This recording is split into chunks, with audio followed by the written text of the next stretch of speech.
Hi, welcome back to Stuff About Tutorials. Today we're talking about how to unpin a message on Viber.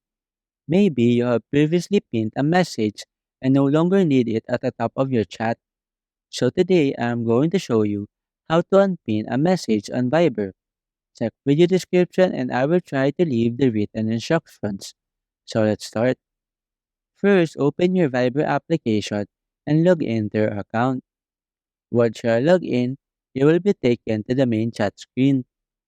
On this page, locate the chat or conversation where you have a pinned message. Tap on the chat to open the conversation interface. Here, you will see at the top the pinned message. Now, to unpin it, simply tap on this cross icon at the right side. Viber will confirm if you really want to unpin this message. Confirm the action by tapping on this OK option. Once confirmed, the message will be unpinned and it will return to its original position within the chat. There you go. If you wanted to know how to unpin a message on Viber, that is the easiest way I know how. If you know another way to unpin a message on Viber, leave a comment below.